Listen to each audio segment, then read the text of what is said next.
ਆਉਂਦੇ ਹੀ ਕੋਈ ਨਹੀਂ ਤੇ ਦੱਸੀਏ ਕੀ ਤੁਹਾਨੂੰ। ਅੱਛਾ ਲੇਕਿਨ ਇਹ ਹੁਕੂਮਤ ਕਹਿੰਦੀ ਹੈ ਕਿ ਜੋ ਹੁਕੂਮਤ 'ਚ ਆਵਾਂਗੇ ਅਸੀਂ ਆਵਾਮ ਨੂੰ ਲੀਡ ਦਾਂਗੇ, ਕੱਪੜੇ ਆਪਣੇ ਵੇਚ ਕੇ ਆਟਾ ਦਾਂਗੇ। ਕੱਖ ਵੀ ਨਹੀਂ ਦਿੱਤਾ ਕਿਸੇ ਨੂੰ। ਉਮੀਦ ਹੈ ਕੋਈ ਉਮੀਦ ਨਹੀਂ, ਕੋਈ ਉਮੀਦ ਨਹੀਂ, ਕੋਈ ਉਮੀਦ ਨਹੀਂ। ਇਮਰਾਨ ਖਾਨ ਸਹੀ ਨਹੀਂ, ਇਮਰਾਨ ਖਾਨ ਸਹੀ ਹੈ। ਉਹ ਤੇ ਉਹ ਕਹਿੰਦੇ ਨੇ ਅਸੀਂ ਉਹਨੂੰ ਗ੍ਰਿਫਤਾਰ ਕਰਨ ਲੱਗੇ, ਦਾਣਾ ਸਰਾਲਾ ਕਹਿ ਰਿਹਾ। ਚਲੋ ਪਤਾ ਲੱਗ ਜਾਂਦਾ ਵੇ ਬਾਮ ਬੜੀ ਹੈ ਇਮਰਾਨ ਖਾਨ ਦੇ ਵਿੱਚ। ਨਹੀਂ ਤੁਹਾਨੂੰ ਲੱਗਦਾ ਕਿ ਗ੍ਰਿਫਤਾਰ ਕਰ ਸਕਦੇ ਹੁੰਦੇ? ਬੜੀ ਔਖੀ ਜਿਹੀ ਗੱਲ ਹੈ, ਬੜੀ ਔਖੀ ਜਿਹੀ ਗੱਲ ਹੈ। ਪਠਾਨ ਹੈ ਉਹ ਵੀ। ਤੇ ਮਰੀਮ ਨਵਾਜ਼ ਕਹਿ ਰਹੀ ਉਹ ਝੂਠਾ ਹੈ, ਦਹਿਸ਼ਤਗਰਦ ਹੈ। ਇਹ ਆਪ ਝੂਠੇ ਨੇ। ਜਿਹੜਾ ਬੰਦਾ ਝੂਠਾ ਹੈ ਉਹ ਦੂਸਰਿਆਂ ਨੂੰ ਝੂਠਾ ਕਹਿੰਦਾ।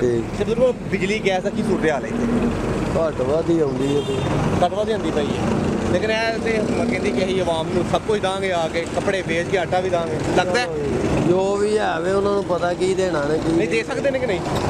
ਕੀ ਦੇਣਾ ਨੇ ਉਹਨਾਂ ਨੇ। ਅੱਲਾ ਦੇ ਦਿੱਤੇ ਪੂਰੀ ਪੈਣੀ ਹੈ, ਉਹਨਾਂ ਕੀ ਦੇਣਾ ਕਿਸੇ ਨੂੰ। ਹੁਕੂਮਤ ਸਹੀ ਹੈ ਕਿ ਨਹੀਂ ਹਾਲੇ?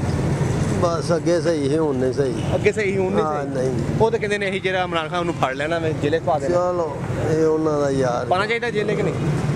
इमरान खान वापस आना चाहिए, आना चाहिए, शहजादा बंदा है। तो वीडियो लाइक करना मत भूलिएगा, सब्सक्राइब बटन पर क्लिक करें और बेल के निशान पर भी क्लिक करें ताकि हर वीडियो आपको मिल सके। अपना ख्याल रखिएगा। अल्लाह हाफ़िज़।